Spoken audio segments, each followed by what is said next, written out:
बारिश में चाय पकौड़ी। चेतनपुर गांव में बारिश का मौसम था। बादल गरज रहे थे, हवा ठंडी थी और गांव में एक नई चाय पकौड़ी की दुकान की चर्चा जोरों पर थी। दुकान का नाम था जादुई चाय पकौड़ी। दुकानदार प्रेमचंद दावा करता था कि उसकी चाय और पकौड़ी जादुई है, जो हर दुख को पल में भुला देते हैं। नमस्ते, क्या लेंगे? जादुई लाल चाय, मसाला चाय, मलाई चाय, कड़क चाय या अदरक वाली चाय? अरे भाई, पहले ये तो बता, जादुई कैसे है ये? पीजिए, फिर बताइए। चाय और पकौड़े आए एक घूंघट और एक कार के बाद रामू काका और संतोष के चेहरे खिल उठे।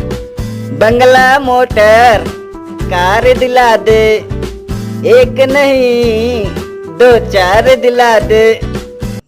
दुकान के बाहर भीड़ जमा हो गई। बारिश का ठंडा माहौल प्रेमचंद की दुकान की गर्माहट से चहक उठा।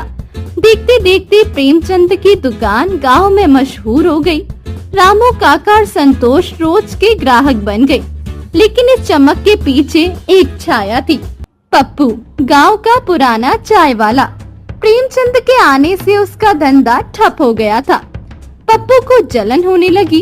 एक दिन उसने रामू काका को गुनगुनाते हुए देखा। इस प्रेमचंद की चाय में आखिर है क्या, जो सभी ग्राहक उसी के पास जाते हैं और इतना खुश हो जाते हैं? इसका तो पता लगाना पड़ेगा। पप्पू ने सुबह सुबह प्रेमचंद की दुकान के पीछे छिपकर उसकी बातें सुनी। अरे, भांग की पोटली तो घर भुलाया। पप्पू की आंखें चमक उठी। तो ये है जादू का राज।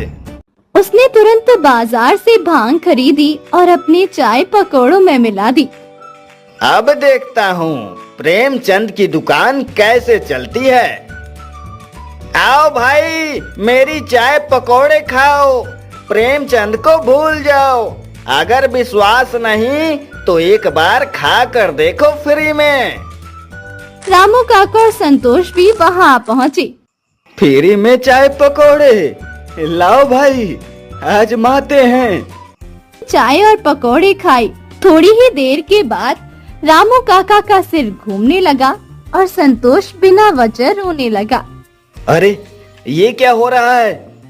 की हालत देख गांव वालों ने हंगामा शुरू कर दिया। संतोष की पत्नी चपली लेकर पप्पू दुकान पर पहुंची। शांत हो जाइए, सच बता, तूने क्या किया? प्रेमचंद की दुकान पर जाकर मैंने तुम्हारी तरह भांग मिलाई, लेकिन शायद ज्यादा हो गई। प्रेमचंद ने गहरी सांस ली और अपनी कहानी सुनाई। पप्पू, मैंने ये दुकान सिर्फ चाय पकोड़े बेचने के लिए नहीं खोली। मेरे पुराने गांव में मुझ पर चोरी का इल्जाम लगा। मुझे और मेरे परिवार को बारिश की रात में जंगल में गुजारनी पड़ी। वहाँ एक बाबा ने मुझे भांग की बोतल दी और कहा, इसे चाय पकोड़े में मिलाओ, लोगों के दुख दूर होंगे। मैं थोड़ी सी भांग मिलाता हूँ, बस इतनी कि लोग हल्का महसूस करें, खुश हों। मुझे माफ कर दो प्रेमचंद, मैंने तुम्हें गलत समझा। चल, अब हम साथ में दुकान चलाएंगे, मुनाफा आधा आधा बांटेंगे, लेकिन मेरा राज किसी को मत बताना। पप्पू और प्रेमचंद ने मिलकर दुकान चलाई। गांव वाले आज भी जादुई चाय पकोड़े का लुत्फ उठाते हैं। हंसते गाते घर लौटते। प्रेमचंद का राज राज ही रहा। बारिश में चाय पकोड़े की गर्माहट और उसका जादू चेतनपुर में हमेशा बरकरार था।